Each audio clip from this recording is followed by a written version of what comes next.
ഇന്നൊരു മഷ്റൂം റോസ്റ്റിൻ്റെ റെസിപ്പിയാണ് ചെയ്ത് കാണിക്കുന്നത്. അതിനായിട്ടൊരു പാൻ വെച്ചിട്ടുണ്ട്. ഓയിൽ ഒഴിച്ചു കൊടുത്തു. ഓയിൽ ചൂടായി വരുമ്പം അതിലേക്ക് കുറച്ച് ചെറിയ ഉള്ളി മുറിച്ചത് ചേർത്ത് കൊടുത്തിട്ടുണ്ട്. ഉള്ളി ഒന്ന് മൂത്ത് കഴിയുമ്പം അതിലേക്ക് ഒരു കഷ്ണം ഇഞ്ചി ചതച്ചതും അതുപോലെ തന്നെ 3-4 വെളുത്തുള്ളി ചതച്ചതും ചേർത്ത് കൊടുക്കുക.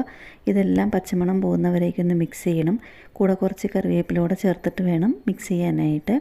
ഇതെല്ലാം പച്ചമണം പോകുന്നവരെ മിക്സ് ചെയ്ത് കഴിഞ്ഞതിന് ശേഷം 200 ഗ്രാം മഷ്റൂം വൃത്തിയാക്കിയത് ചേർത്ത് കൊടുത്തിട്ടുണ്ട്. 1 സ്പൂൺ മല്ലിപ്പൊടിയും 1 സ്പൂൺ കുരുമുളക് പൊടിയും ചേർത്തിട്ട് നല്ലപോലെ മിക്സ് ചെയ്യുക.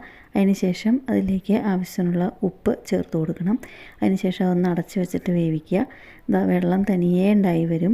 അപ്പോൾ ആ വെള്ളത്തിൽ തന്നെ വേണം വേവിക്കാനായിട്ട്. വെള്ളം അടച്ച് വെച്ചിട്ട് വെള്ളം വറ്റി തുടങ്ങുന്ന സമയത്ത് നല്ലപോലെ ഒന്ന് മിക്സ് ചെയ്ത് ഡ്രൈ ആക്കി എടുക്കണം. അത് ഡ്രൈ ആയി തുടങ്ങുന്ന സമയത്ത് അതിലേക്കൊരു ചെറിയൊരു ക്യാപ്സിക്കം ചെറിയ കഷ്ണങ്ങളാക്കി മുറിച്ചത് അതുകൂടെ ചേർത്ത് കൊടുത്തിട്ടുണ്ട്.